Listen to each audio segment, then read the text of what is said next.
नमस्कार, वंदे मातरम, जय हिंद साथियों। जैसा कि आप लोग जानते हो कि आज 7 तारीख है और बीपीएससी टीचर फेज़ 2 के एग्ज़ाम शुरू हो गए हैं दोस्तों। ये 15 तारीख तक चलेंगे। इसलिए मैं आप लोगों को बिहार स्पेशल के कुछ महत्वपूर्ण क्वेश्चंस इस वीडियो के माध्यम से रिवाइज कराने जा रहा हूँ। अगर आपका एग्ज़ाम अभी होना है तो आप ये वीडियो देख कर जाइए। तो देरी ना करते हुए शुरू करते हैं क्वेश्चन नंबर 1 से। इसमें क्वेश्चन नंबर 1 दिया दोस्तों, सभी MCQ फॉर्म में है क्वेश्चन, जिसमें दिया है कि क्षेत्रफल में यह देश का 12वां स्थान है। मतलब ये किसकी बात कर रहा है दोस्तों? ये बिहार की बात कर रहा है दोस्तों। यह देश का क्षेत्रफल में कौन सा है? 12वां स्थान है। और जबकि दोस्तों क्या है, यह जनसंख्या में कौन सा है? तीसरा सबसे बड़ा राज्य है। यहाँ दोस्तों जनसंख्या में तीसरा सबसे बड़ा राज्य और क्षेत्रफल में कैसा है? 12वां है। अगला है कि बिहार में विधानसभा की 243 सीटें हैं और राज्यसभा की 16 सीटें हैं और लोकसभा की 40 सीटें हैं। और अगला दिया है कि बिहार में चंपारण में गांधी जी ने अपना पहला सत्याग्रह शुरू किया था। दोस्तों इस टाइप के क्वेश्चन बन सकते हैं सभी, ये वन लाइनर फॉर्म में ही आप लोग इनको समझते जाइएगा। जो भी वन लाइनर क्वेश्चन दिए हैं इनको आप देख लीजिएगा, कैसे भी क्वेश्चन पूछा जा सकता है। अगर पूछा है गांधी जी ने कहाँ से सत्याग्रह किया था दोस्तों, तो प्रथम सत्याग्रह बिहार में चंपारण से शुरू किया था। अगला क्वेश्चन है कि चित्तरंजन दास 1922 में गया के इंडियन नेशनल कांग्रेस के अध्यक्ष थे। जो दोस्तों 1922 में गया में इंडियन नेशनल कांग्रेस का अधिवेशन हुआ था, उसमें चित्तरंजन दास ने इसकी अध्यक्षता की थी। अगला क्वेश्चन है कि राहुल संस्कृत्यन 1920 के असहयोग आंदोलन में छपरा में सक्रिय थे। दोस्तों अगर राहुल संस्कृत्यन की बात की जाए तो छपरा में जो असहयोग आंदोलन चल रहा था 1920 में, उसका सक्रिय मतलब सदस्य थे कौन? राहुल संस्कृत्यन। अगला है कि दुनिया का सबसे पहला गणराज्य बिहार के वैशाली में स्थापित हुआ था। अगर बात की जाए कि दुनिया का पहला गणराज्य कहाँ स्थापित हुआ था, वो दोस्तों बिहार के वैशाली में स्थापित हुआ था। अगला क्वेश्चन है कि 2600 साल पहले बिहार की सबसे ज़्यादा शांतिप्रिय यानी अहिंसा प्रिय भूमि कहा जाता था बिहार को। और बोध गया और पावापुरी में लोग शांति प्राप्त करने के लिए आते थे और आज भी आते हैं। अगला क्वेश्चन है कि भारत के 4 महान राजा इसी राज्य से थे। भारत के 4 महान राजा कौन कौन? समुद्रगुप्त, सम्राट अशोक, राजा विक्रमादित्य और चंद्रगुप्त। दोस्तों ये सभी दोस्तों कहाँ के राजा थे? ये बिहार के ही राजा हुआ करते थे। अगला क्वेश्चन है कि नालंदा विश्वविद्यालय दुनिया का सबसे पुराना विश्वविद्यालय है। नालंदा विश्वविद्यालय दुनिया का सबसे पुराना विश्वविद्यालय है। अगला क्वेश्चन है कि पुरातन काल में बिहार देश की व्यापारिक राजधानी हुआ करती थी। तब देश की 40% व्यापार सिर्फ मगध, वैशाली, मिथिला, विदेह, अंग, शाक्य प्रदेश, विज्जी और जनक से हुआ करता था, याद रखिएगा। अगला क्वेश्चन है कि 80 के दशक तक बिहार के मिथिलांचल में श्री राम को भगवान नहीं माना जाता है था, हालांकि अब कुछ लोग यहाँ भगवान राम की पूजा करने लगे थे। 80 के दशक तक दोस्तों जो मिथिलांचल क्षेत्र है वहाँ श्री राम को भगवान नहीं मानते थे, हालांकि अब कुछ लोग वहाँ भगवान राम की पूजा करने लगे हैं। अगला है कि विवाह पंचमी यानी जिस दिन भगवान राम और सीता की शादी हुई थी उस दिन मिथिलांचल के लोग शादी नहीं करते हैं। ये दोस्तों मिथिलांचल की खासियत है, आप लोग ये टॉपिक याद रखिएगा। अगला है कि विश्व स्तर पर जियोग्राफिकल एवं एग्रीकल्चरल सर्वे के अनुसार पूरे विश्व में सबसे ज़्यादा उपजाऊ ज़मीन कहाँ की दोस्तों है? बिहार की है। जियोग्राफिकल एग्रीकल्चर सर्वे के अनुसार सबसे ज़्यादा उपजाऊ भूमि कहाँ की है? बिहार की है। अगला क्वेश्चन है कि अगर संस्थान की बात की तो संस्थान Indian institute of bio informatics और बायोटेक्नोलॉजी कहाँ है दोस्तों? पटना में है। और अगला पॉइंट दिया है कि इतिहास के सबसे बड़े आविष्कारों में से एक जीरो का आविष्कार करने वाले आर्यभट्ट दोस्तों बिहार से थे और बिहार में दोस्तों ये पटना से थे, याद रखिएगा। अगला दिया है कि बिहार मौर्य सम्राट की राजधानी राज्य था। मौर्य साम्राज्य के समय यह राजधानी मगध के नाम से जाना जाता था। और अगला है कि जो 1764 की बक्सर की लड़ाई हुई थी, इसके बाद ईस्ट इंडिया कंपनी को बिहार, बंगाल और उड़ीसा में वसूलात का अधिकार मिल गया था। बक्सर की लड़ाई दोस्तों 1764 में हुई थी। इसे जीतने के बाद में ईस्ट इंडिया कंपनी ने बिहार, बंगाल और उड़ीसा में कर वसूलात का अधिकार मिल गया था।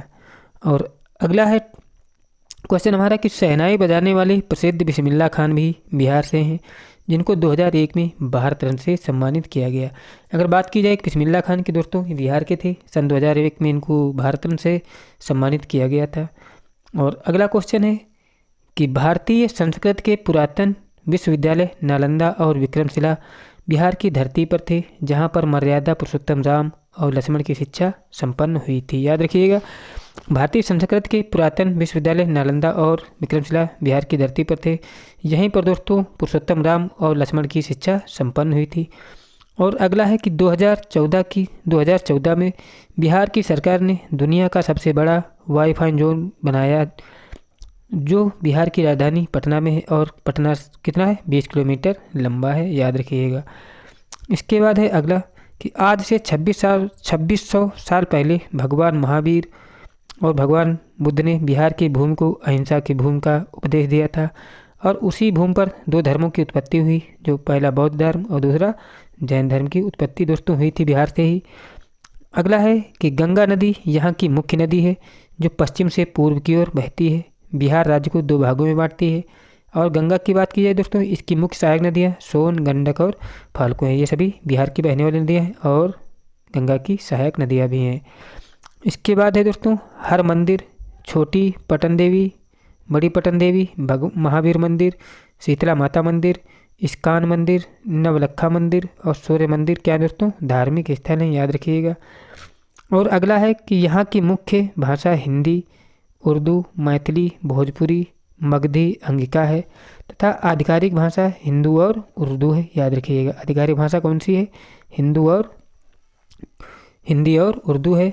इसके बाद है दोस्तों अगला कि यदि आंध्र प्रदेश और केरल से संयुक्त स्तर पर बिहार की तुलना की जाए तो आज तक बिहार में स्नातक प्रतिशत इन दोनों राज्यों से क्या है, ज़्यादा है। और अगला पॉइंट है कि बिहार की विकास दर आज 14.48% है, जो यह साबित करती है कि बिहार देश में तेज़ी से विकास करने वाले राज्यों में सर्वोच्च है।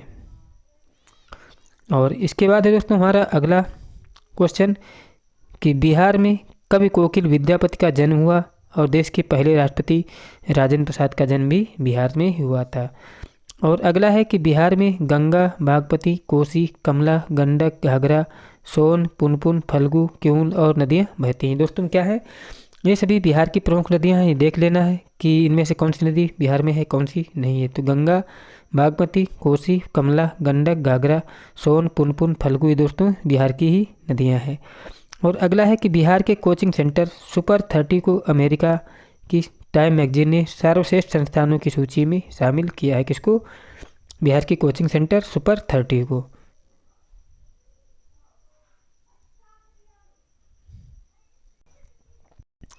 और अगला क्वेश्चन है कि 1885 में बंगाल और बिहार में भूमि पर किराएदारों के अधिकारों को बंगाल किराएदारी अधिनियम द्वारा किया गया था। और अगला है कि सरपरोशी की तमन्ना अब हमारे दिल में है, देखना है जोर कितना बाजुए कातिल में है, बिस्मिल्लाह खान ने लिखा था। याद रखिएगा ये कथन किसका है दोस्तों, बिस्मिल्लाह खान का है। इसके बाद दोस्तों मौलाना हजरत मोहानी ने 1921 में पहली बार पूर्ण स्वतंत्रता की मांग की थी। मौलाना हजरत मोहानी ने 1921 में पहली बार पूर्ण स्वतंत्रता की मांग की थी। और अगला है कि बिहार राज्य की स्थापना की घोषणा किस दिन हुई थी। किस दिन हुई थी दोस्तों, 12 दिसंबर 1911 को हुई थी बिहार राज्य की स्थापना। और अगला है कि बिहार राज्य की स्थापना का विधिवत उद्घाटन कब हुआ था। कब हुआ था, 1 अप्रैल 1912 को हुआ था बिहार राज्य की स्थापना का विधिवत उद्घाटन। और अगला है कि बिहार में हिंदी उर्दू मिश्रित भाषा बोली जाती है, उसे कहते हैं, क्या कहते हैं दोस्तों, उसे कहते हैं बिहारी। बिहारी में हिंदी उर्दू मिश्रित भाषा बोली जाती है, उसे क्या कहते हैं, बिहारी कहते हैं। अगला क्वेश्चन है कि 2011 की अंतिम जनगणना के अनुसार बिहार की जनसंख्या कितनी है। 10,40,99,452 है 2011 की जनगणना के अनुसार बिहार की ये जनसंख्या है। अगर अक्षांश की बात की दोस्तों, बिहार का अक्षांशीय और देशांतरी विस्तार कितना है, तो याद रखिएगा 24 डिग्री 20 मिनट 10 सेकंड से 27 डिग्री 31 मिनट 15 सेकंड तक उत्तरी अक्षांश, और 83 डिग्री 19 मिनट 50 अंश से 88 डिग्री 17 मिनट 40 डिग्री पूर्वी देशांतर के मध्य है। इसके बाद है अगला पॉइंट हमारा कि ग्रांड ट्रंक रोड का नाम बदलकर क्या रखा गया। क्या नाम रखा गया दोस्तों, शेरशाह सूरी मार्ग रखा गया था इसका नाम। अगला है कि 2011 की जनगणना के अनुसार बिहार में जनसंख्या का घनत्व कितना है, 1106 प्रति वर्ग किलोमीटर है। अगर बात की जाए दोस्तों, बिहार में राष्ट्रीय राजमार्गों की कुल संख्या कितनी है, 8 है।